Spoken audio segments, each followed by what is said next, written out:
बिस्मिल्लाहिर्रहमानिर्रहीम, अस्सलाम वालेकुम। विनस स्पोर्ट्स के साथ आपका मेज़बान शहज़ादा मोइन हाजिर है। पाकिस्तान ने एक तारीखी फ़तह कल बांग्लादेश के ख़िलाफ़ हासिल किया और एक तारीखी फ़ाइनल के लिए उन्होंने क्वालिफाई कर लिया, जहां उनका मुकाबला इंडिया से एशिया कप में होगा। पाकिस्तान टीम ने कल कदर बेहतर बॉलिंग में कारकर्दगी दिखाई। गो के बैटर एक दफ़ा फिर नाकाम नज़र आए और 135 रन करने में बैटर्स कामयाब रहे, लेकिन इसका दिफा बड़ा अच्छा किया पाकिस्तानी बॉलर्स ने, और ख़ासकर शाहीन शाह आफरीदी, हारिस रऊफ़ बड़ी ज़बरदस्त बॉलिंग का कल मुजाहरा किया है। और साथ साथ साइम ने भी उनका भरपूर तौर पर साथ दिया। गो के वो बैटिंग में एक दफ़ा फिर नाकाम हुए और इस टूर्नामेंट में चौथी दफ़ा वो सिफर पर आउट होने में कामयाब हुए। इससे कबल है, क्योंकि अब पाकिस्तान टीम ने फ़ाइनल खेलना है एशिया कप में इंडिया के ख़िलाफ़, और इसमें हम देख रहे हैं कि इससे कबल 2007 में पाकिस्तानी टीम को शिकस्त का सामना करना पड़ा था। फिर हम देख रहे थे कि 2017 में पाकिस्तान टीम ने 180 रन से कामयाबी हासिल की, और अब पहली बार हम देखेंगे कि एशिया कप में पाकिस्तान और भारत मध्य मुकाबले होगी फाइनल में। एक तारीखी फाइनल है और इससे कबल दोनों टीमें कभी भी एशिया कप का फाइनल खेलती दिखाई नहीं दी हैं। इस पर आज हम बात भी करेंगे, कल के मैच के हवाले से भी बात करेंगे कि क्या कुछ कल भी गलतियां की पाकिस्तानी बैटर्स ने और बॉलर्स ने, कहां संभाला दिया पाकिस्तान टीम को। आरिफ वहीद खान साहब हमारे साथ स्पोर्ट्स एनालिस्ट यहाँ तशरीफ़ रखते हैं, उसके साथ साथ नौरिश खान हमारे साथ तशरीफ़ रखती हैं, स्पोर्ट्स एनालिस्ट। और कल के मैच पर आज तमाम तर तजिया भी करेंगे। और आरिफ साहब की तरफ चलते हैं। आरिफ साहब, बांग्लादेश है कल अगर हम देखें तो कमाल की बॉलिंग की थी, जब 11 ओवर के अंदर पाकिस्तान के 51 रन थे और 5 खिलाड़ी आउट हो चुके थे, और फिर टॉस जीतकर विकेट को रीड करना कितना बेहतर फैसला लगा था बांग्लादेश का। बहुत शुक्रिया शहज़ादा मोइन साहब। कल जिस तरीके से पाकिस्तान ने मैच जीता, सबसे खुशाइन बात यह है कि पाकिस्तान ये मैच जीत कर एशिया कप के फ़ाइनल में पहुंच गया। अब कल की मैच की बात है तो दोनों ही कप्तान हो गए या उनके कोच हो गए या उनके टीम मैनेजमेंट हो गई, वो विकेट को सही तरीके से रीड नहीं कर पाए और विकेट के तकाज़ों के मुताबिक दोनों ही टीमें नहीं खेली। 71 पे पाकिस्तान के 6 खिलाड़ी आउट होने के बाद फिर स्कोर कदरे बेहतर हुआ। जो हमारे लोअर ऑर्डर, जो कि हमेशा देखा कि हमने देखा एशिया कप में देखा कि सारा लोअर ऑर्डर ही रन्स करता आ रहा है, और टॉप ऑर्डर हमारा जिस तरीके से फेलियर चल रहा है सारा, वही एक तसलसल चल रहा है। अगर आप सारे मैचों में देखेंगे पहली दूसरी विकेट कब गिरती है और 5वीं 6ठी विकेट, तो 5 विकेट तक तो हमारी अचानक ये सारे मैचों में अगर आप उठा के देखें तो वही कल के मैच में भी नज़र आया। तो बहरहाल ये मैं समझता हूँ कि पाकिस्तान जितना अच्छा खेला, मगर उससे ज़्यादा कल बांग्लादेश बुरा खेला। बांग्लादेश के खिलाड़ियों ने इंतहाई गैर जिम्मेदाराना शॉट खेले, विकेट के तकाज़ों के मुताबिक, मैच की सिचुएशन के मुताबिक वो नहीं खेला, वरना पाकिस्तान के लिए मुश्किल होता था। इतना बुरा खेलने के बावजूद भी सिर्फ 1-2 ही स्ट्रोक का फ़र्क रह गया था पाकिस्तान इंडिया में।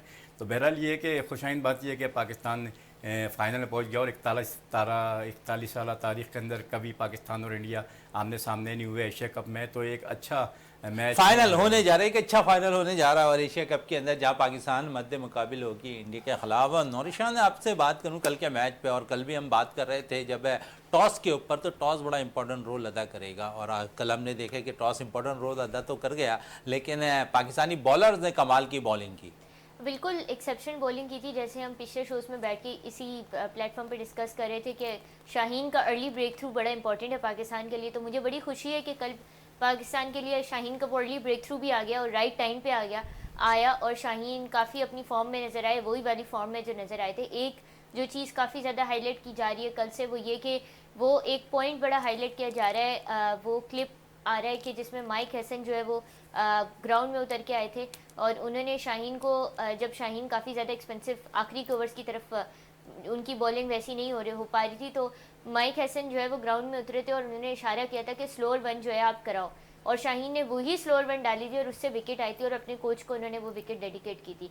तो कोचिंग का भी ना इसमें बड़ा किरदार होता है, जब कोच खुद इस तरह गेम में इतना इन्वॉल्व होते हैं ना, और खुद इस तरह बड़े इंथुजियास्टिक होते हैं, उन खुद भी बड़े इंथुजियास्टिक होते हैं मैच जीतने के लिए, इतने ही इन्वेस्टेड होते हैं, तो फिर आपके पास जब सिंसेरिटी से काम किया जाता है तो रिजल्ट्स आते हैं। दूसरा एक बात और, ऑल्दो कि हम कल का मैच जीत गए, बहुत अच्छी हमने बॉलिंग कराई, लेकिन इससे जो है ना हमारी बैटिंग की जो कल कोलैप्स आया, टेरिबल कोलैप्स आया आई वुड से, वो उस पर पर्दा नहीं डलना चाहिए, क्योंकि कल भी हम जो है शाहीन के ऊपर ही डिपेंडेंट थे रन स्कोर करने के लिए शायद। और अगर हम देखें तो हारिस ने कल को अंदर बेहतर बैटिंग की, नवाज ने भरपूर एक दफ़ा फिर साथ दिया। मैं समझता हूँ इस वक्त अगर नवाज जो रोल अदा कर रहे हैं ना, पाकिस्तान में बिग बॉन का रोल अदा कर रहे हैं, हर मैच में वो कहीं ना कहीं विकेट पर ठहरते हैं, सहारा देते हैं टीम को, कुछ मैचेस में उन्होंने मैच फिनिश भी किया है, तो नवाज एक ऐसा रोल अदा करते हुए दिखाई दे रहे हैं यहाँ पर। बिल्कुल सही कहा। और मेरा ख्याल ये कि नवाज़ की इस परफॉर्मेंस जो अभी रिसेंट परफॉर्मेंसेस हैं जिसमें काफ़ी पाकिस्तान के लिए वो बेनिफिशियल साबित हो रही हैं, उसका एक रीज़न ये है कि नवाज़ को पाकिस्तानी टीम ने बैक काफ़ी किया है। उन मौक़ों पे भी किया है जब बाहर से बहुत क्रिटिसिज्म था कि नवाज़ की टीम में जगह नहीं बनती, उन मौक़ों पे भी नवाज़ को बैक किया गया, मौका दिया गया। उस मौके से उन्हें कॉन्फिडेंस आया, एक्सपोजर मिला। अब वो एक्सपोजर से जो है वो उनकी परफॉर्मेंस वो इफेक्ट करता रहा, किसी ना किसी अंदाज में कंट्रीब्यूट करता रहा। और अब सिचुएशन ये आ गई है कि अब हम फाइनली कह सकते हैं कि हमारे पास पाकिस्तानी टीम में कोई फिनिशर मौजूद है। चलें, फिनिशर मौजूद है। हारिस रऊफ़ कल अगर हम देखें तो यहाँ पर बड़ी ज़बरदस्त बॉलिंग का मुजाहरा कर रहे थे आरिफ वहीद खान साहब, और ऐसा लगा कि हारिस बड़े जस्तजू में नज़र आ रहे हैं, जोश खरोश में नज़र आ रहे हैं कि जब इंडिया के ख़िलाफ़ वो खेल रहे होंगे तो यही अगर परफॉर्मेंस यहाँ पर रही पाकिस्तानी बॉलर्स की तो हम कह सकते हैं कि आसान हो जाएगा पाकिस्तान के लिए इंडिया के ख़िलाफ़ मैच जीतना। लेकिन लास्ट टाइम जब हम आपका प्रोग्राम कर रहे थे पाकिस्तान इंडिया के मैच से पहले, तो हम लोगों ने बहुत ज़्यादा जोर दिया था कि हारिस रऊफ़ को इन होना चाहिए। गो के वो उस मैच के अंदर इन नहीं हुए, मगर उसके बाद जो उन्होंने जो मैचेस खेले तो उसके बाद उन्होंने तसलसल से सारे मैचेस खेले। तो हारिस रऊफ़ की बॉलिंग जो है बड़ा इम्पैक्ट करती है। जब हारिस और शाहीन जिस तरह बैटिंग की एक पार्टनरशिप होती है, इस तरह बॉलिंग की भी एक पार्टनरशिप होती है। जब शाहीन जब गेंद कर रहे हैं उनके साथ फिर हारिस रऊफ़ जब गेंद कर रहे होते हैं तो उनको बड़ा बूस्टअप मिलता है। और शाहीन की जो अर्ली विकेट होती है वो तो मिसाल में इसे 63 दफ़ा ऐसा हो चुका है कि शाहीन ने पहले ही ओवर्स के अंदर विकेट ली है। और जब शाहीन पहले ही ओवर के अंदर विकेट लेता है तो बड़ा अच्छा यूज़फुल होता है टीम के लिए। तो मोहम्मद हारिस की समझे हारिस रऊफ़ की जो परफॉर्मेंस है ये इंडिया के खिलाफ जो है बड़ा इंपॉर्टेंट रोल अदा करेगा। इंपॉर्टेंट रोल अदा करेगा। थोड़ी सी शाहीन पे बात करें, इस टूर्नामेंट में बड़ी ज़बरदस्त बैटिंग भी कर रहे हैं, लंबी हिटें भी मार रहे हैं। कल भी उन्होंने 19 रन किए, फिर बॉलिंग में 17 रन देकर 3 खिलाड़ियों को आउट किया। तो क्या कहेंगे कि शाहीन निस्बतन अब बेहतर होते जा रहे हैं? बाज़ दफ़ा उन्हें यह कहा जा रहा था कि इंजरी के बाद जब वो टीम में कम बैक किया तो उनके लिए थोड़े से मसले दिखाई दे रहे थे, लेकिन अब ऐसा लग रहा है 2-3 मैचेस से कि वो अपने पुरानी फॉर्म में वो भी वापस आ रहे हैं। देखिए, फास्ट बॉलर के लिए कोई भी इंजरी से जब वो वापस आता है तो फास्ट बॉलर के लिए रिकवरी करना बड़ा मुश्किल होता है, क्योंकि वापस आकर उसने फिर जोर लगाना होता है। तो ये इंजरीज़ के बाद काफ़ी फ़र्क पड़ा था शाहीन आफरीदी की परफॉर्मेंस पर, मगर बेहतर ज़्यादा अच्छा ये नज़र आ रहा है कि वो बॉलिंग के साथ साथ जो है वो बैटिंग को भी इम्प्रूव किया उन्होंने काफ़ी। और बैटिंग में पाकिस्तान ने बड़ा एंकर रोल अदा किया काफ़ी मैचेस के अंदर। और शाहीन की जो बॉलिंग है वो तो हमेशा से ही पाकिस्तान की इम्पैक्टफुल रही है। और पाकिस्तान की जो फतुआत का जो ज़्यादातर दारोमदार रहा है हमेशा से, वो फास्ट बॉलिंग पर ही रहा है। तो शाहीन चूँकि हमारे पाकिस्तान के एक सुपरस्टार हैं, और ये सुपरस्टार जो हैं ये कोई ऐसे ही नहीं बनते, इन पर बड़ी इन्वेस्टमेंट होती है, फाइनेंशियल इन्वेस्टमेंट होती है, फ़िज़िकली होती है, टाइम की होती है। तो सारा तो इनको जो है यकीनन पाकिस्तान के लिए बड़ा अहम रोल होगा। पाकिस्तान इंडिया के मैच में तो ख़ासतौर पे शाहीन आफरीदी को बहुत ज़्यादा हाईलाइट किया जाता है। हाईलाइट किया जाता है। फ़हीम अशरफ, नौरिश फ़हीम अशरफ अब रोल अपना वो अदा कर रहे हैं जिनके लिए उन्हें इस टीम में रखा गया। पिछले 2-3 मैचेस से वो 8-10 बॉलों पर 20-25, कल भी उन्होंने 14 रन स्कोर किए। तो आप समझिए ये ज़रूरत है T20 फॉर्मेट के लिए हमें निचले नंबरों पर। देखिए, इम्पैक्ट मैटर करता है T20 में, और फ़हीम जो है वो इम्पैक्टफुल इनिंग्स भी खेलते हैं और वो बॉल के साथ भी स्टेप अप करते हैं। तो जब पाकिस्तान को विकेट्स की ज़रूरत होती है उस क्रूशल टाइम पे फ़हीम हमें विकेट्स भी लाके दे देते हैं, और जब रन्स चाहिए होते हैं तो रन्स भी स्कोर कर लेते हैं। तो एक ऐसा मैं यहाँ तक कहूँगी कि फ़हीम नवाज़ का जो ये एक ड्यूओ बन गया है ना, ये पाकिस्तान के लिए बहुत वाइटल साबित होता जा रहा है। और अगेन इसका एक रीज़न यही है कि फ़हीम को भी उन मौक़ों पे उन मैचेस में बैक किया गया था जब काफ़ी आवाज़ आ रही थी कि नहीं फ़हीम को बिठाना चाहिए। अभी भी जब स्क्वाड में उनकी सिलेक्शन हुई तो काफ़ी इस चीज़ पे क्रिटिसिज्म हुआ कि फ़हीम को क्यों सेलेक्ट किया गया है, बट ये एस्पेक्ट कोई नहीं देख रहा था। ये बहुत कम लोग इस चीज़ को देख रहे थे कि फ़हीम को स्क्वाड में सेलेक्ट किया जाता है, उनको बेंच पे भी बिठाया जाता है, तो भी हमारी बेंच स्ट्रेंथ फ़हीम के होने से इतनी स्ट्रॉन्ग हो जाती कि अगर हम उस बेंच स्ट्रेंथ को टेस्ट भी करते ना तो भी हमें मतलब उसका रिजल्ट मिलता, क्योंकि फ़हीम यूएई के पिचेस पे को अच्छा रीड कर लेते हैं। उनकी बॉलिंग में वो वर्सेटाइलिटी आ जाती है जो चाहिए होती है, राइट। उनको पता है कब मैंने ऑफ कटर करानी है, कब मैंने पेस ऑफ करानी है, किस टाइम पे मैंने करानी है। और फिर सबसे अच्छी बात ये कि हम फ़हीम को तो क्रेडिट दे रहे हैं, लेकिन यहाँ हमें थोड़ा आगा को भी क्रेडिट देना होगा, क्योंकि वो फ़हीम को यूटिलाइज सही कर रहे हैं। 10 ओवर्स के बाद उनको ब्रिंग इन करते हैं, तो उसमें फिर क्या होता है कि मोस्टली यही देखा जाता है कि 10 ओवर्स के बाद फ़हीम को वो बॉलिंग देते हैं। तो आखिरी के जो 10 ओवर्स होते हैं उसमें फ़हीम को जो है इट्स हिज ग्रूव, तो वो वहाँ पे ज़्यादा बेटर। वहाँ बेहतर करके कल के मैच पे अगर थोड़ी मज़ीद और बात करूँ आरिफ भाई, तो यहाँ हम देख रहे थे कि कोई बड़ा टारगेट नहीं था, चेज़ करना आसान था बांग्लादेश के लिए, लेकिन विकेट ऐसी नहीं थी। टॉप क्लास पाकिस्तान की कहते हैं ये रैंकिंग वाली बॉलिंग है पाकिस्तान की, जो आईसीसी में दोनों ही टॉप 10 में रह चुके हैं, लेकिन अब नहीं है मौजूद। लेकिन दोनों की कल जोड़ी ने पाकिस्तान को फतह दिलाने में अहम रोल अदा किया। लेकिन एक ऐसा टारगेट था जो बांग्लादेश की टीम आसानी से चेज़ कर सकती थी, सिवाय शमीम हुसैन के जिन्होंने 30 रन की बारी खेली। अदरवाइज ऐसा कोई बैटर नज़र नहीं आया जिन्होंने लंबी इनिंग खेलने की कोशिश की हो। लेकिन दोनों बैट्समैनों ने वो विकेट को सही तरीके से रीड नहीं किया और विकेट के तकाज़ों के मुताबिक बैट्समैनों ने बैटिंग नहीं की। आप देखें कि पाकिस्तान के 71 पे 6 आउट हो गए, तो उसके बाद जो है हमारा एंकर रोल जो नीचे वाले किरदार अदा करते हैं, तो जहाँ हम एक तरफ तारीफ़ कर रहे हैं कि फ़हीम अशरफ की फ़हीम या मोहम्मद नवाज़ की, मगर उसका डार्क देखें तो वहाँ तक मैच आता ही क्यों है। मैच हमेशा इन खिलाड़ियों के ऊपर आ जाता है क्योंकि हमारा ऊपर से फेलियर होता है सारा। इसी तरह बांग्लादेश के खिलाड़ियों का भी अगर देखें तो उन्होंने सेंसेबल क्रिकेट नहीं खेली जो क्रिकेट खेलनी चाहिए थी। कल उनको अगर मैच अवेयरनेस की बहुत कमी नज़र आई। कल बहुत अच्छा एक डिसीजन सलमान आगा ने भी लिया कि शाहीन शाह अफरीदी को उन्होंने 2 की जगह 3 ओवर करा दिए पावर प्ले के अंदर, वरना ये है कि 2 ओवर कराते हैं, मगर उन्होंने तीसरा ओवर कराया। अच्छा, वही तजुर्बा किया जो भारतीय कप्तान बुमराह से कर रहे थे पिछले मैच में, और उन्हें कारकर्दगी उनकी बेहतर रही थी, और सेम वही कारकर्दगी शाहीन की भी नज़र आई। लेकिन बुमराह को वो करा रहे थे सूर्या कुमार। वैसे बुमराह जो है पावर प्ले में हमेशा 2 ओवर करते हैं, मगर हमने ये एशिया कप में देखा कि वो 3-3 ओवर करा रहे हैं। तो उसकी एक वजह ये है कि वो अपने जो पांड्या है उसको जो वो थोड़ा बैक कर रहे हैं। सारा बुमराह कराते हैं, वो मैच अपने ऊपर लेते हैं, पांड्या को थोड़ा सा सपोर्ट करते हैं वहाँ पर। इसी तरह जो हमारी जो सीनियर्स खिलाड़ी हैं, चाहे वो बॉलिंग में हो बैटिंग में हो, उनको अपने जूनियर्स को सपोर्ट करना चाहिए। जिस तरह का शाहीन अफरीदी ने 3 ओवर करके उनको बैक फुट पे कर दिया। इसी तरह बैटिंग के अंदर भी जो हम साइम अयूब का जो फेलियर की बहुत ज़्यादा बात करते हैं, साइम अयूब के फेलियर को उनको बचाना चाहिए। वो मुख्तलिफ मैचों के अंदर जो है वो रनसों को पेस करते रहें सारा, और नॉन स्ट्राइकर एंड पे जो सीनियर्स खिलाड़ी हैं उसी तरह जिस तरह बुमराह अपने खिलाड़ी को सपोर्ट कर रहा है, इस तरह उनको भी साइम अयूब को सपोर्ट करना चाहिए। फिर ये एक नतीजा देखा कि उनको बड़ी अच्छी तजवीज़ आपने दी है नूरिश।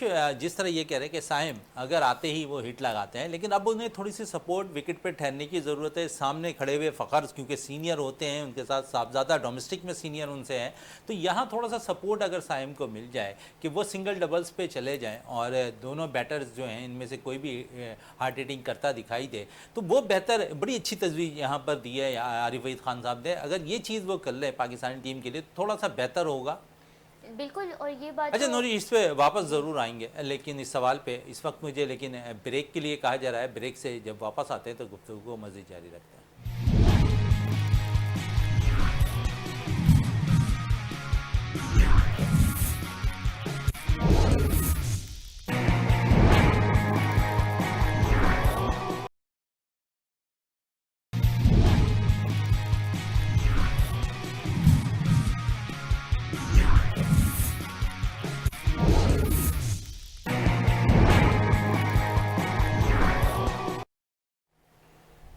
Welcome back. और नरिश से बात कर रहे थे मैच के हवाले से, कल के और पाकिस्तानी बैटर्स पे बात हो रही थी, और जिस तरह इन्होंने आरिफ वहीद खान साहब ने जो है तजवीज़ दी कि यहाँ पर अगर फ़खर और साहबजादा फरहान थोड़ा सपोर्ट करें, क्योंकि स्ट्रगल कर रहे हैं यहाँ पर साइम अयूब, अगर सिंगल डबल्स पे चले जाएँ, हार्ड हिटिंग ये दोनों बैटर में से कोई करता नज़र आए जब विकेट पे इन दोनों में से कोई मौजूद हो, तो ये तजवीज़ अच्छी है। इस पर नौरिश खान से भी बात करना चाहूँगा। नौरिश, यहाँ पर बड़ी ज़रूरत होती है सीनियर प्लेयर्स की, क्योंकि अगर तजुर्बा कम है, बेशक यहाँ पर साइम का लंबी बारी खेलने की सलाहियत रखते हैं, लेकिन यहाँ पर स्ट्रगल कर रहे हैं। इस टूर्नामेंट के अंदर अब तक 4 सिफर हासिल कर चुके हैं, तो क्या समझती हो कि यहाँ पर रन करने के लिए उनको थोड़ा सा विकेट पर ठहरना भी ज़रूरी है, सीनियर्स को उनको बताना भी ज़रूरी है? Absolutely and very rightly said bye Arif sir कि जो है अब सीनियर्स और नॉन स्ट्राइकर्स एंड पे पहली बात तो साइम को फेस ना करवाएं, पहली बॉल ना उसको नॉन स्ट्राइकर्स एंड पे रखें, खुद जाके फेस करें, ताकि आप जब उसके बाद आप रनिंग बिटवीन द विकेट्स करो, स्ट्राइक को कॉन्स्टेंटली रोटेट करो, ताकि आपका जो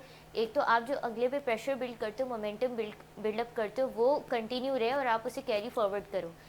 जो स्टार्टिंग के 6 ओवर्स होते हैं ना, जो आपका पावर प्ले होता है, वो बहुत ज़्यादा क्रूशल होता है, और आई थिंक अभी तक पावर प्ले को पाकिस्तानी टीम प्रॉपर्ली यूटिलाइज़ नहीं कर पाई। इवन दो हम कल का मैच जीत गए, लेकिन it definitely doesn't draw the curtains over the fact कि हमारी batting was terrible yesterday. I'm really sorry to use the word, but it was terrible yesterday because we played pathetic cricket. मतलब समझ ही नहीं आ रहा था कि अगर हम थोड़ी सी स्ट्राइक रोटेशन भी करते और ओकेजनल हिटिंग की तरफ जाते ना, तो भी हमारा टारगेट आराम से 150-160 का मार्क क्रॉस कर सकता था। बट वही हो रहा था कि हम लोग हिट लगाने के चक्कर में जो है वो स्ट्राइक रोटेट नहीं हो पा रही थी।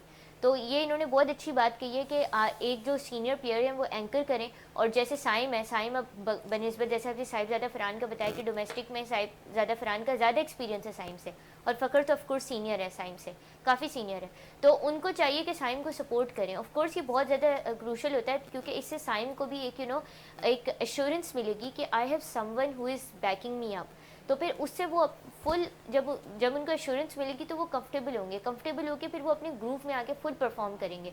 बात ये आ रही है, लेकिन डिस्पाइट दिस ये अगर हो भी जाता है तो भी साइम को अपनी परफॉर्मेंस पे काम करने की ज़रूरत है, अपनी साइम बैटिंग को पे अपनी काम करने की परफॉर्मेंस पे अभी भी ज़रूरत है। काम करने की ज़रूरत है, और अपनी गलतियों को यकीनन कोचेस अगर उन्हें बताएं तो बहुत कुछ बेहतर हो सकता है। साइम को बड़ा मैच खेलना है, अब देखते हैं कि साइम उसमें इन होते हैं या नहीं, लेकिन इसमें मजीद और भी बात रहेगी। और बात करने के लिए अब हमें टेलीफोन लाइन पर ज्वाइन कर चुके हैं सीनियर स्पोर्ट्स एनालिस्ट हैं, एंकर पर्सन अरसलान खोकर साहब ने हमें टेलीफोन लाइन पर ज्वाइन किया है। अरसान साहब है, सबसे पहले तो खुशामदीद वीनस टीवी पे। क्या कहेंगे, कल के मैच में बड़ी मुश्किल से हम फतह हासिल करने में कामयाब रहे और अब एक तारीखी फाइनल खेलने जा रहे हैं। थैंक यू सो मच शहजादा मोइन। बिल्कुल तारीखी फाइनल खेलने जा रहे हैं और एशिया कप की हिस्ट्री का पहला फाइनल है जिसके अंदर पाकिस्तान और इंडिया आमने सामने होंगे। आज से पहले एशिया कप की हिस्ट्री में कभी पाकिस्तान और इंडिया आमने सामने नहीं हुए। हमने बांग्लादेश से मैच जरूर खेला है, हम बांग्लादेश से मैच जरूर जीते हैं, लेकिन बहुत सारे क्वेश्चन अभी वहीं के वहीं हैं। हमारी बैटिंग पर वहीं मौजूद है, साइम पर, फखर जमान पर, हारिस पर, सलमान अली आगा खुद उन पर। फिर उसके बाद आपने नवाज और सबको खिला रहे हैं, ठीक कर रहे हैं, नवाज अच्छी परफॉर्मेंस दे रहे हैं, हसन नवाज को निकालने का तुक नहीं समझ आ रहा, हुसैन तलत को डालने का तुक समझ नहीं आ रहा मुझे। फिर आपकी बॉलिंग के ऊपर बहुत प्रेशर है कि आप एक स्पेशलिस्ट स्पिनर के साथ जा रहे हैं और साइम अपना रोल छोड़कर बॉलिंग का रोल अपना रहे हैं। शाहीन बैटिंग पर ज्यादा तवज्जो दे रहे हैं बनिस्बत बॉलिंग के। छोटी टीम्स के अगेंस्ट उनकी बॉलिंग बहुत अच्छी है और वो छोटी टीम्स को किसी तरह डरा के भी रख लेते हैं। सेम हाल हारिस का है, हारिस रऊफ भी छोटी टीम के अगेंस्ट बहुत अच्छी बॉलिंग कर रहे हैं, लेकिन जहां पर बड़ी टीम आती है वहीं पर इस टीम के गुब्बारे से हवा निकल जाती है। और ये थोड़ा इशू इसलिए भी हो रहा है कि पाकिस्तान क्रिकेट बोर्ड ने जो FTP साइन की थी अंधों की तरह, मुझे समझ में नहीं आता क्यों ऐसे साइन करते हैं। हर छोटे मुल्क के खिलाफ आप सीरीज खेल रहे हैं, आप UAE, अफगानिस्तान, बांग्लादेश, श्रीलंका, एक आध आप साउथ अफ्रीका से खेल रहे हैं तो खेल रहे हैं, बाकी सब छोटी टीमें के अगेंस्ट आप खेल रहे हैं। एक बड़ी टीम इंडिया आपके सामने आती है, आप हार जाते हैं।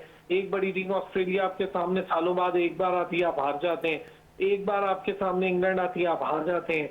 होम सीरीज भी हार जाते हैं। बांग्लादेश इवन आपको हमारी होम सीरीज भी हरा गई और अवे आप खेल रहे थे बांग्लादेश की होम सीरीज थी, वो भी आप हार गए। वेस्ट इंडीज में गए, वो ये हाल हुआ कि उन तक से नहीं जीत पा रहे हम अपने, बड़ी मुश्किल से हमने जाके T20 जीते तो ODI हार गए। तो सिचुएशन आपकी बहुत अच्छी नहीं है। हाँ, इंडिया के लिए ऑप्शन ये है कि नई टीम है इंडिया की और मिडिल ऑर्डर इंडिया का बहुत प्रेशर में है। मिडिल ऑर्डर में सूर्या कुमार यादव का वही हाल है जो हमारे सलमान आगा का है, वो भी परफॉर्मेंस नहीं कर रहा है और बहुत प्रेशर है। और संजू सैमसन के ऊपर वो बहुत ज्यादा बातें कर रहे हैं कि संजू सैमसन को क्यों डाला है टीम में, और वाकई सही बात है। संजू सैमसन की परफॉर्मेंस मुझे समझ में नहीं आती। उनके पास श्रेयस अय्यर जैसे और बड़े अच्छे प्लेयर्स मौजूद थे, ऋषभ पंत मौजूद थे और बहुत सारे प्लेयर मौजूद थे, किसी को भी डाला जा सकता था, लेकिन संजू सैमसन को उन्होंने डाला, उस पर बहुत सवाल आते हैं। उनका मिडिल ऑर्डर अभी तक सही से टेस्ट नहीं हुआ। आप जितने मैचेस देखेंगे अभिषेक शर्मा, गिल और पांड्या थोड़ा बहुत स्कोर कर रहे हैं और पांड्या भी ये एडवांटेज पाकिस्तान को अरसलान भाई हो सकता है कि यहाँ पर अगर तीनों विकेटें ऊपर की गिर जाएं इंडिया की तो हम आसानी से काबू कर सकते हैं यहाँ पर इंडिया की टीम को। देखिए, कर सकते हैं। एक तो हर दिन हर प्लेयर का नहीं होता और जो प्लेयर बहुत ज्यादा स्कोर कर चुका होता है ना टूर्नामेंट्स में लगातार, उसके लिए बड़े मैच में अक्सर बैड लक होती है। और अभिषेक शर्मा आपको पता है 2 बार 70 प्लस और 1 बार 50 कर चुके हैं। अब इस टूर्नामेंट में उनका स्कोर बहुत ज्यादा है। अच्छा, ये यहाँ पर एक ये थोड़ा सा क्योंकि बड़ी अच्छी एक बात आपने कही, मैं थोड़ा सा इस पे इंटरप्ट करना चाहूंगा कि आपने कहा कि हर दिन हर किसी का नहीं होता है, वो बैटर्स का नहीं होता, वो बॉलर्स का नहीं होता है, हर दिन हर मुल्क का भी नहीं होता है। 2 संडे हम हार चुके हैं, तीसरा संडे खेलने जा रहे हैं और तारीखी संडे होगा पाकिस्तान के लिए। देखिए, हाँ, ये बात आपकी दुरुस्त है कि जो टीम अनबीटन जाती है वो most of the time semifinals या फाइनल्स में बीट हो जाती है। साउथ अफ्रीका के साथ आपने देखा एक बार सेमीफाइनल में उसका हमसे टाकरा हुआ तो क्या हाल हुआ। फिर उसके बाद आपने ऑस्ट्रेलिया को देखा, अनबीटन जा रही थी, लेकिन इंडिया ने 2023 में थोड़ा सा चेंज किया मामला। फिर इंडिया ने जब अमेरिका वाला वर्ल्ड कप हुआ तो मामला चेंज किया, अनबीटन गई और जीती। तो हर बार नहीं होता है। चैंपियंस ट्रॉफी में भी इंडिया से पहला मैच हम हारे थे, उसके बाद फाइनल हम जीते 2017 में। हर बार हो नहीं सकता, लेकिन बहरहाल इंडियन टीम में हम उसको अंडर एस्टिमेट नहीं कर सकते। आप जसप्रीत बुमराह को देखें, आप उनके कुलदीप यादव को देखें, आप वरुण चक्रवर्ती को देखें, आप उनके बाकी बॉलर्स को देखें, बड़ी कमाल बॉलिंग कर रहे हैं, बड़ी बैलेंस साइड है उनकी। तो हम उनको अंडर एस्टिमेट नहीं कर सकते। हमारा प्रॉब्लम ये नहीं है कि हम उन्हें जल्दी आउट कर लें। अगर हम उन्हें आउट भी कर लें, फर्ज करें आप उन्हें 170 खुद कर लेते हैं, तो हम क्या, हमारी बॉलिंग कभी कभी इस तरह की हो जाती है, हम 170 पे उन्हें नहीं रिस्ट्रिक्ट करते। कभी कभी हमारा प्रॉब्लम ये हो रहा है कि आप उन्हें 140 पे रिस्ट्रिक्ट कर लें और हमारी बैटिंग लाइनअप। और सबसे बड़ा मसला पाकिस्तान के साथ ये है इस टूर्नामेंट में कि अब तक हमारे ओपनर्स क्लिक नहीं कर पा रहे हैं, ना ही ओपनर ना ही वन डाउन पर आने वाले बैटर। और ऐसा लगता है कि हम पावर प्ले का इस्तेमाल सही तरीके से नहीं कर पा रहे हैं, जिसके बाइस हम ना बड़ा स्कोर कर पा रहे हैं, ना ही हम चेज में आसानी से टारगेट को चेस कर नहीं। थोड़ा सा मैं इससे डिनाई करूंगा शहजादा मोइन, क्योंकि फरहान स्कोर कर रहा है, जैसे भी कर रहा है, कैचेस छूट रहे हैं, चांसेस मिल रहे हैं, लेकिन वो स्कोर कर रहा है। इंडिया के खिलाफ पावर प्ले आपने बहुत अच्छा खेला था। इंडिया के खिलाफ पहले 10 ओवर में आपका 91 और कोई आपकी विकेट लॉस नहीं हो रही थी, एक आधी विकेट गई थी। लेकिन आपका प्रॉब्लम मिडिल ऑर्डर आ रहे हैं, क्योंकि मिडिल ऑर्डर के प्लेयर्स और मिडिल ओवर्स जो हैं 11 से लेके 18 ओवर आपका प्रॉब्लम बन रहा है सबसे ज्यादा। हाँ, आपकी यके बाद दीगरे विकेट गिरना शुरू होती हैं तो फिर आपकी विकेट्स रुकती नहीं है। आपकी जब पहली विकेट गिरती है तो साइम अयूब, सलमान अली आगा, हुसैन तलत अब गैर जरूरी खेल रहे हैं लेकिन बहरहाल खेल रहे हैं, और हारिस, ये 4 विकेटें आपकी वुल्नरेबल है। फखर आपका उस तरह के निक में नहीं है, वो प्रीमियम फॉर्म का प्लेयर नहीं रहा है, कुछ उसके फिटनेस के मसाइल है। उसकी 3-4 शॉट्स हैं, वो शाहीन शाह अफरीदी की तरह बड़ी टीमों ने रीड कर लिया उसको भी कि उसके बैटिंग शॉट्स क्या है। वो ज्यादा उसको अलाउ नहीं करते बैटिंग शॉट देने के लिए कि उसके पेट शॉट्स या उसके फेवरेट एरिया में बॉल करे। इक्का दुक्का बॉल आ जाती है, वो 21-22 रन करता है, चला जाता है। साइम से स्कोर हो नहीं रहा है। फरहान अली आगा कब तक स्कोर करेगा? अच्छा, दूसरी बात है, इब्रार इंडिया के खिलाफ क्या रोल अदा कर सकते हैं, क्योंकि हम इन्हिसार सिर्फ एक स्पिनर पे कर रहे हैं और हम इब्रार को ही मौका दे रहे हैं। हालांकि सुफियान डगआउट पे बैठे हैं, कहीं ना कहीं जगह सुफियान की इस टीम में बनती है। अगर उसे रेगुलर इस टूर्नामेंट में खिलाया जाता तो शायद अब तक वो बेहतर साबित हो सकते थे मजीद। देखिए, आपको फहीम अशरफ को खिलाना है, हर सूरत आपको डर है बैटिंग का, तो फहीम अशरफ को खिलाना है। मैं तो हैरान हूँ, पहले ये लोग कहते थे आधा तीतर आधा बटेर की टीम है, सबसे ज्यादा ऑलराउंडर्स हैं। आप जरा ऑलराउंडर गिनना शुरू करें।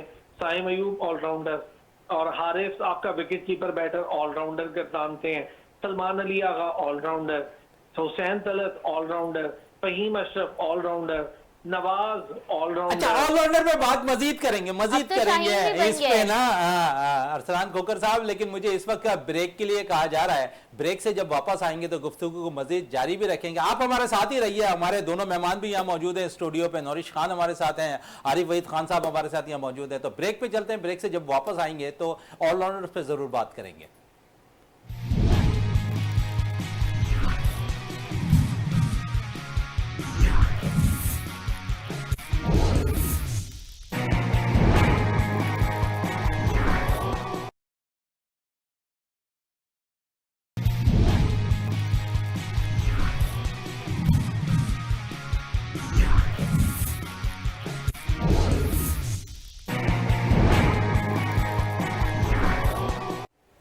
Welcome back. और वक्फे से कबल हम जब जा रहे थे तो अरसलान खोकर साहब कह रहे थे कि इस टीम के अंदर ऑलराउंडर्स की भरमार नज़र आ रही है। माजी अगर हम देखें तो हम स्पेशलिस्ट 5 बैटर्स के साथ जाते थे, 1 स्पिनर या 2 स्पिनर्स, और उसके बाद 1 ऑलराउंडर या 2 ऑलराउंडर, उसके बाद हम 3 फास्ट बॉलर्स के साथ हमेशा खेलते नजर आए हैं। अब क्या वजह है कि इस टीम के अंदर ज़्यादातर T20 फॉर्मेट के मुताबिक तो हम एक तरह से सही जा रहे हैं, लेकिन क्या वजूहत है कि हमारे पास ज़्यादा ऑलराउंडर्स की भरमार है, लेकिन अगर इसको हम दूसरी तरफ देखें तो हमारे पास वो रोल अदा होता हुआ नजर नहीं आ रहा जो इंडियन टीम के अंदर देखते हैं।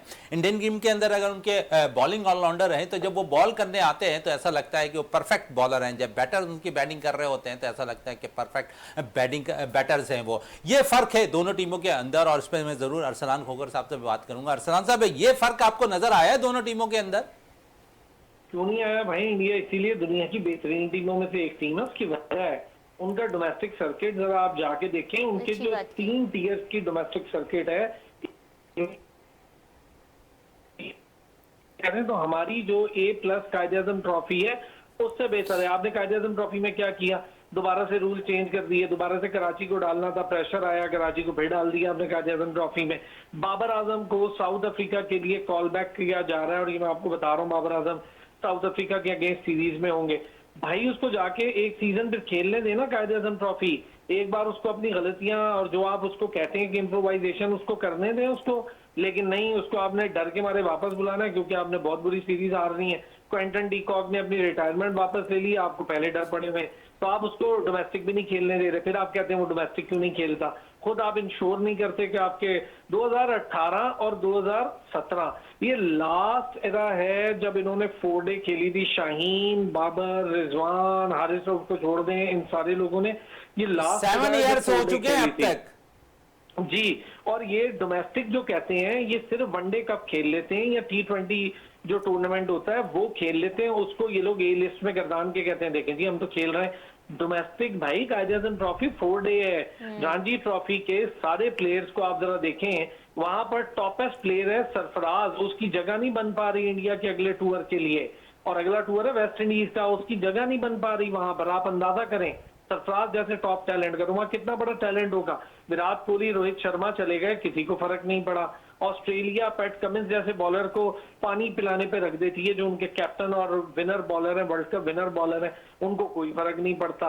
हमें बहुत बड़ा फर्क पड़ जाता है। चले, हमें बहुत बड़ा फर्क पड़ जाता है अगर बाबर रिजवान टीम के अंदर मौजूद ना हो। नौरिश, आपकी तरफ वापस आऊँ, और अभी बात है अरसलान भाई भी कह रहे थे कि यहाँ पर हमने डोमेस्टिक क्रिकेटर्स जो हमारे नेशनल सतह पर खेल रहे होते हैं वो तरजीह नहीं देते हैं जब कौमी टीम में उनके नुमाइंदगी का मौका मिल जाता है। जिस तरह उन्होंने मिसाल दी कि अब तक 7 साल हो गए, ये वो प्लेयर्स हैं जो दोबारा डोमेस्टिक सर्किट में वापस नए आए 4 डे क्रिकेट के अंदर। तो समझती हो कि यहाँ ज़रूरी है कि इन प्लेयर्स को दोबारा अपनी फॉर्म हासिल करने के लिए डोमेस्टिक क्रिकेट खेलनी चाहिए?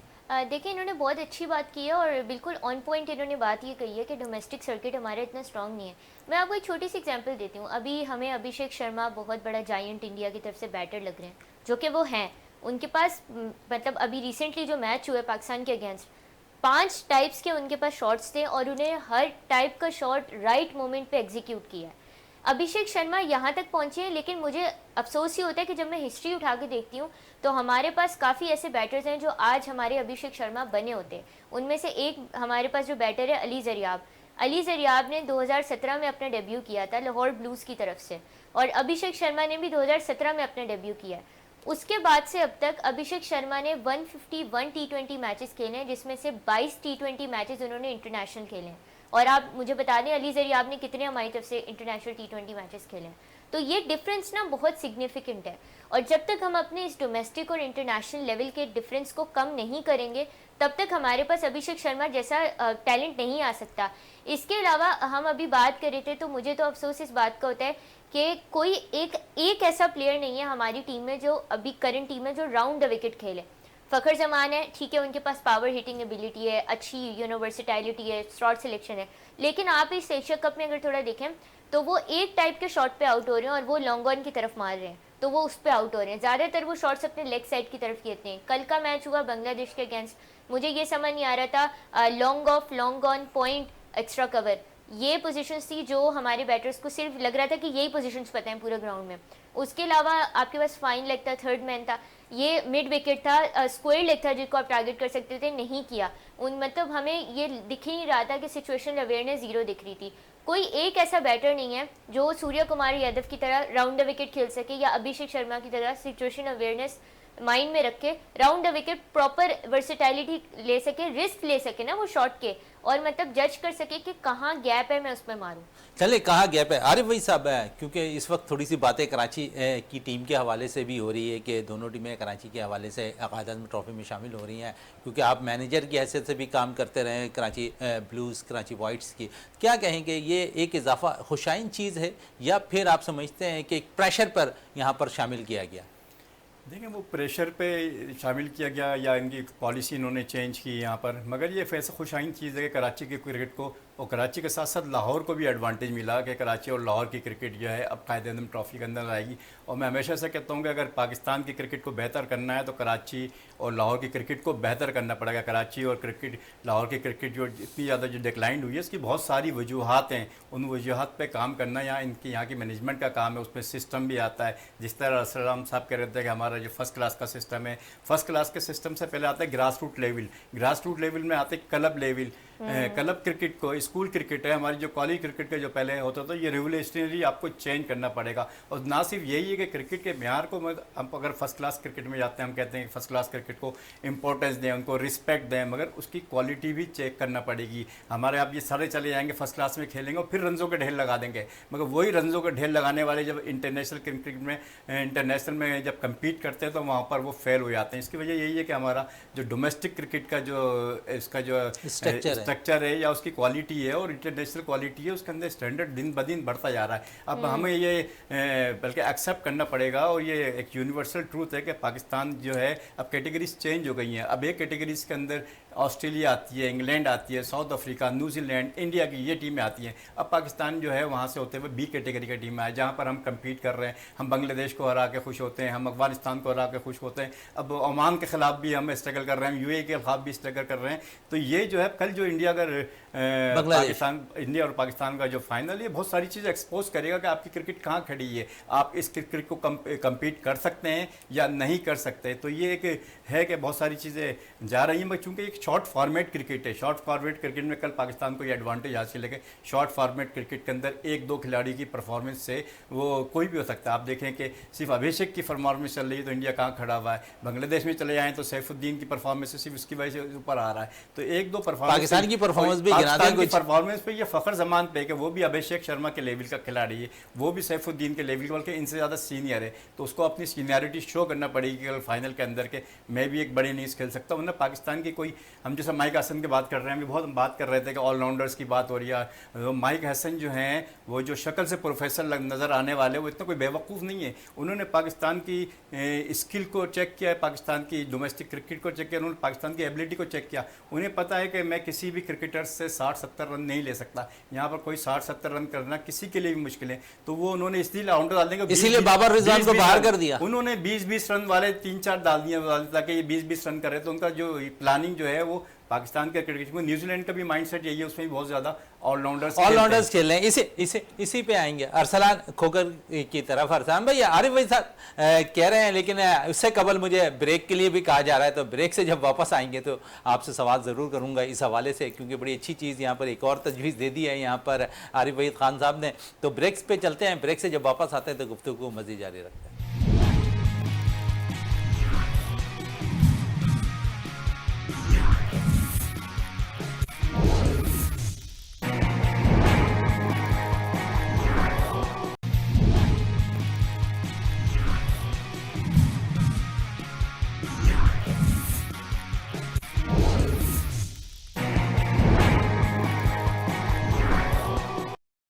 Welcome back. और बात हो रही थी यहाँ पर ऑलराउंडर के साथ साथ ग्रास रूट लेवल की क्रिकेट के ऊपर भी, और अरसान साहब से ये ज़रूर पूछूंगा अरसान भाई है कि इस वक्त अगर हम ग्रास रूट लेवल की क्रिकेट की बात करें तो, लेकिन हम साथ साथ देखते हैं कि हमारे पास ऐसी विकटें भी नहीं तैयार होती कि जहाँ पर हमारे पास अच्छे बैटर्स निकलें, और ऐसी विकटें तैयार कर दी जाती हैं जहाँ से शुरू से हम देखते हैं कि स्पिनर्स अपना रोल अदा करते हुए दिखाई दे रहे हों। तो आप समझते हैं कि हमें तो अब ग्रास रूट लेवल से भी अपने आप को यहाँ पर सही करना है, विकटें अच्छी बनानी है जहाँ पर हम फिर तगड़े मुकाबले के लिए तैयार हो सके। यार, दो चीजों पर बात अभी बड़ी जरूरी है। अभी मोहतरमा ने अभिषेक शर्मा के हवाले से बताया, अभिषेक शर्मा बहुत सही उन्होंने कहा, बिल्कुल राइटली आइडेंटिफाई किया। वो आईपीएल के मैचेस खेल चुका था वो टीम में आने से पहले।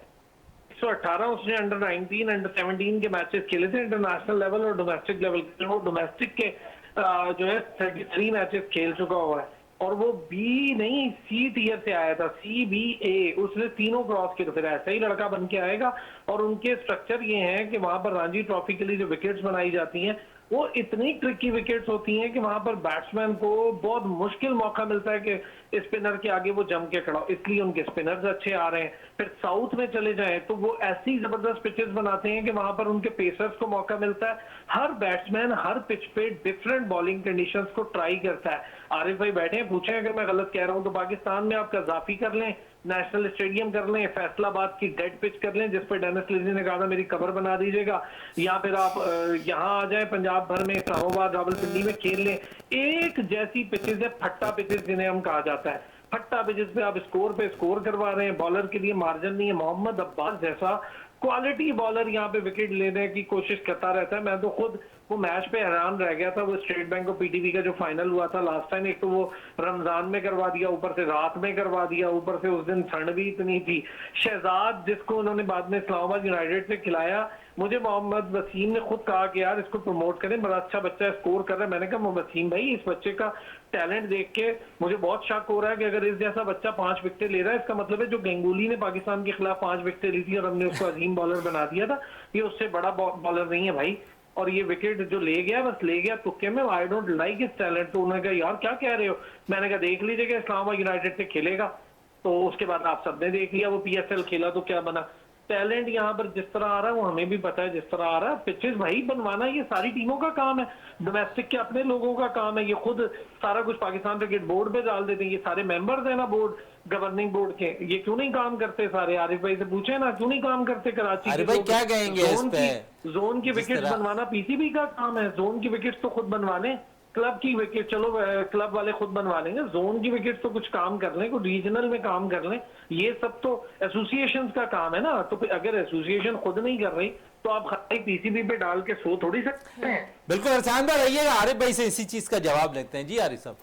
देखिए बिल्कुल ये सारी बातें जो हैं फैक्ट बातें की हैं अरसलान साहब ने, गो के वो तल्ख ज़रूर हैं, मगर जिसका जो अथॉरिटी अपने अपने डोमेन में रहे को सबको ईमानदारी से क्रिकेट को ठीक करना कोई इतनी बड़ी बात नहीं है। मगर अगर आप अपनी डोमेन के अंदर रहते हुए ईमानदारी से अगर मेरिट पे काम करें, उस सिस्टम को करें, तो खुद ब खुद ये तो सारे हमारे पास जितना अभी तक जो आ रहा है टैलेंट, ये नेचुरल टैलेंट है, सिस्टम से तो कोई आ ही नहीं रहा ना, एक सिस्टम के थ्रू। ये तो नेचुरल टैलेंट है जो आरिफ भाई एक्सपर्ट होता है। एक चीज आपसे मैं पूछना चाहूंगा, आपको याद होगा अजमी भाई जब कोचिंग कर रहे थे, मैं UBL ग्राउंड में खेल रहा था, जी, जी। 99 पे कैच आउट होकर मैं वापस आ गया, 99 पे जी। कैच देकर। आप यकीन करें मुझे 6 चक्कर लगवाए थे अजमी भाई ने। अजमी भाई ने कहा फट्टा पेच है और तुम्हें एक सेंचुरी नहीं कर सके यहाँ तक, 99 करके आए, मेरे लिए 0 है। इस तरह के कोचेज होते थे हमारे। जी जी बिल्कुल इसी तरह का होता है। मैं भी जोन 1 का सेक्रेटरी हूँ, अजमी भाई के साथ ही था, काफ़ी काम किया हमने उनके। मगर अब वजह यही है कि उस वक्त दौर ऐसा था। अब कराची जो है एशिया का जो सबसे बड़ा रीजन कहलाता है, आज उसके पास खेलने के लिए आपके पास ग्राउंड्स ही नहीं है, इंफ्रास्ट्रक्चर ही नहीं है। जब तक आप क्वालिटी ऑफ क्रिकेट की बात करते हैं, हम क्वांटिटी की तरफ चले आते हैं, क्वालिटी ऑफ क्रिकेट है ही नहीं। मगर कराची का अगर देख लें तो वहाँ पर नहीं है। एशिया की इतनी बड़ी नर्सरी होने के बावजूद भी हम इंडिया की बहुत बात करते हैं, तो आप उसका वॉल्यूम ऑफ कंट्री देखें, पॉपुलेशन वाइज देखें, एरिया वाइज देखें, इसी तरह उनका क्रिकेट में इंफ्रास्ट्रक्चर का देखेंगे जो बहुत ज़्यादा, उनके ग्राउंड्स की तादाद देखें तो उनकी हर चीज़ हमसे बहुत ज़्यादा बेहतर है। तो यकीनन उनकी क्रिकेट भी बेहतर होगी। तो हम अपने डोमेन के अंदर रखें, अपने वसाइल के अंदर हो। कराची तो एक बहुत बड़ा शहर है। आज कराची के पास या रीजन क्रिकेट एसोसिएशन के पास आज कितने ग्राउंड्स हैं? जो 5 ग्राउंड तोकीर जा के ज़माने में 10 साल पहले बना के गए थे, तो आज उनकी तादाद जो है कम से कम जो है 20 होनी चाहिए थी कराची क्रिकेट के हिसाब से। मगर आज वो 5 ग्राउंड भी वापस ले लिए गए हैं कैमसीज की तरफ से, और कराची के क्लबों को, कराची क्लबों के पास खेलने के लिए क्रिकेट ही नहीं है। ये भी एक सेटबैक है कि KMC और DMC के अंडर पे हम देख रहे हैं कि वो ग्राउंड्स चले गए हैं। अब आपके पास सिर्फ एक KCC स्टेडियम मौजूद है जहां पर अब वो मैचेस आप PCB के करवा रहे होते हैं। तो ये भी एक सेटबैक है ना हमारे साथ कि ये प्रॉब्लम आ रही है, इस पे सिंध हुकूमत को भी इतना जोर देना पड़ेगा। चले आपके पास तो कराची में फिर ग्राउंड मौजूद है ना, आप तो खेल लेते हैं।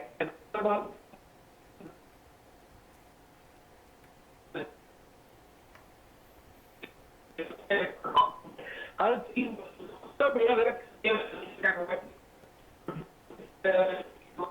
चलें अरसलान भाई हमारे साथ ही रहिएगा। नूरिश, ये सेटबैक जिस तरह मैं अरसलान साहब से बात कर रहा था कि यहाँ पर थोड़ी सी प्रॉब्लम्स आ रही है हमारे जो है डोमेस्टिक सर्किट के अंदर, तो इन प्रॉब्लम्स को अब दूर करना पड़ेगा। सिंध हुकूमत को अपना रोल अदा करना पड़ेगा, अपने ग्राउंड्स को वापस देना पड़ेगा कराची क्रिकेट एसोसिएशन को।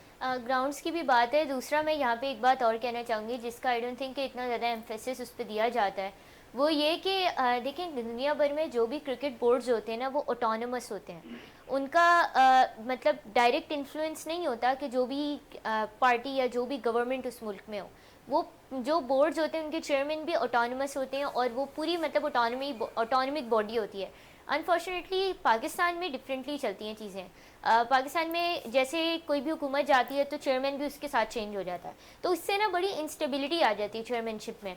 और फिर उसकी वजह से जब चेयरमैनशिप में इंस्टेबिलिटी आती है तो ऑफ कोर्स फिर जो डिसीजंस लिए जाते हैं उनमें भी डिफरेंसेस आते हैं। अब जैसे रमीज़ राजा जब चेयरमैन थे तो उन्होंने पाकिस्तान जूनियर लीग लॉन्च की थी, विमेन लीग भी उन्होंने लॉन्च की थी, बट जब वो चेयरमैनशिप से वो हटे तो फिर वो लीग्स भी नहीं हुई, वो डिसकंटिन्यू हो गई। चैम्पियंस कप लॉन्च हुआ था, वो भी डिसकंटिन्यू हो गया। तो फिर इसकी वजह से जो है ना हमें इंस्टेबिलिटी देखने को मिलती है, इनकन्सिस्टेंसी देखने को मिलती है, और उस पर फिर ऑफ कोर्स इन्फ्लुएंस और इफेक्ट आता है आपकी डोमेस्टिक सर्किट पे भी, डोमेस्टिक के टूर्नामेंट्स पे भी, एंड इनडायरेक्टली आपकी टीम की परफॉर्मेंस पे भी। पीसीबी को मैं बड़ा क्रेडिट देना चाहूँगी, इस साल बड़ा काम हुआ है डोमेस्टिक सर्किट पे, और मोहसिन नकवी को इस चीज़ का क्रेडिट ज़रूर जाता है कि जिस तरह से उन्होंने एक कॉम्पिटिटिव इन्वायरमेंट क्रिएट कर दिया है कि जिसमें प्लेयर्स को एक अकाउंटेबिलिटी का एहसास मुझे लगता है कि उजागर हुआ है, जो कि मेरा नहीं ख्याल कि अभी जब आप साउथ अफ्रीका के खिलाफ अगर खबरें आ रही हैं कि बाबर आजम को वापस लेना चाहिए, तो ये नहीं करना चाहिए, क्योंकि जैसे अभी अरसलान सर ने बात की कि अकाउंटेबिलिटी एक तो देनी चाहिए, दूसरा ये कि बाबर को भी डोमेस्टिक खेलना चाहिए। वो अभी बीबीएल खेलने जा रहे हैं, वेल एंड गुड, अच्छी बात है, फ्रेंचाइज क्रिकेट खेलें। इसी तरह पाकिस्तान में उन्हें अभी डोमेस्टिक में खेलना चाहिए, ताकि सारे जितने भी क्रिकेटर्स हैं ब्रांड नेम के पीछे ना हम जाएं, हम जो है ना प्रॉपर टैलेंट देखें। देयर इज पाकिस्तान में ना टैलेंट की कमी नहीं है, कमी है तो अपॉर्चुनिटीज़ की है। I am afraid. बड़ी ज़बरदस्त बात कही यहाँ पर अरसान भाई। जिस तरह ये नौरिश कह रही है कि यहाँ पर हमें बाबर आजम जैसे बड़े नामों पे नहीं जाना चाहिए, तो आप समझते हैं कि बड़े नामों से ज़्यादा तजुर्बा ज़रूरी होता है? अगर बाबर खेल रहे होंगे यहाँ पर तो जो जूनियर प्लेयर्स हैं उनको ज़्यादा तजुर्बा हासिल हो जाएगा। देखिए बात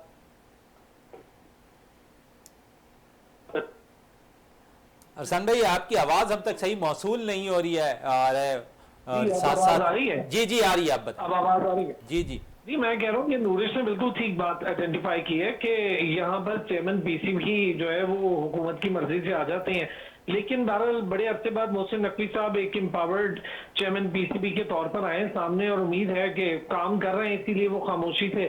और अब्दुल्ला खुर्रम नियाजी जो है वो डोमेस्टिक को जानते हैं, खुद 8 साल उन्होंने डोमेस्टिक क्रिकेट खेली है, फिर वो डिप्टी कमिश्नर रहे हैं और मुख्तलिफ हवालों से वो क्रिकेट के सरबराह रहे हैं, रीजनल एरियाज में काम भी किया, उन्होंने कम्प्लेक्सेस भी बना रहे थे। लेकिन ना डोमेस्टिक क्रिकेट की भरमार होने से ना क्वालिटी और क्वांटिटी ये इसके बीच में एक लाइन खड़ी हो रही है। आप बिल्कुल पूरा 12 महीने करवाएं क्रिकेट, बिल्कुल करवाएं, लेकिन क्वालिटी क्रिकेट करवाएं ना यार। क्वालिटी क्रिकेट से मुराद मेरी ये है, देखें आपके जो सुपरस्टार्स नेशनल टीम का हिस्सा नहीं है, फर्ज करें टेस्ट चल रहा है, तो जब वनडे चल रहे हो या डोमेस्टिक क्रिकेट में जो कुछ चल रहा हो, तो आप अपने वो स्टार्स जो उस टीम का हिस्सा नहीं है उनको भेजें ना वहां, शाहीन तक को भी भेजें, क्यों नहीं भेजते, क्या मजबूरी है? हारिस रऊफ ने केआरएल का एक डोमेस्टिक मैच खेला, पहले दिन वो आया, बॉलिंग की, उससे छठे ओवर के बाद बॉलिंग नहीं हुई, वो कोच को मेरे सामने कह गया साजिद भाई को कि यार बंद करें, मैं जा रहा हूं, जब ये आखिरी ओवर हो, आखिरी दिन हो, तो मुझे फोन कर देना, आ जाऊंगा। तो ये तो हाल है आपके यहाँ कि आपके सुपरस्टार इतना तो सुनते हैं, फिर जिस दिन आपने उसे टेस्ट में डाला वो 6 महीने के लिए अनफिट होकर बाहर हो गया। इसी तरह शाहीन की अभी इंजरी पर पूरी तरह काम नहीं हुआ था, तो शाहीन को आपने कम बैक करवा दिया, रीहैब करवाना चाहिए था बुमराह जैसा। फिर शाहीन को हम कहते हैं कि उसका पाँव एक तरफ गिर रहा है और राइट साइड पे स्किट होता हुआ बाहर की तरफ जा रहा है, जिसकी वजह से उसका सर, पांव और हाथ, इन 3 के एंगल्स में मुमासलत नहीं है। अरसान भाई थोड़ी सी वक्त की कमी है, बड़ी दिलचस्प गुफ्तगू भी चल रही है, तज्जिया आपके अच्छे चल रहा है, लेकिन वक्त की थोड़ी सी कमी है। बहुत शुक्रिया यहाँ पर अरसान खोखर साहब आपका वीनस स्पोर्ट्स में टाइम देने का, साथ साथ नौरिश आपका भी बहुत बहुत Thank you so शुक्रिया, और यहाँ पर आरिफ साहब आपका भी बहुत बहुत शुक्रिया। प्रोग्राम का अख्ताम करता है इस दुआ के साथ कि पाकिस्तान में खेल और खिलाड़ी तरक्की करता रहे और पाकिस्तान का सब जलाली परचम दुनिया भर में रोशन रहे। इसी के साथ अपने मेज़बान शहजादा मोइन को इजाज़त दें। पाकिस्तान जिंदाबाद। जिंदाबाद।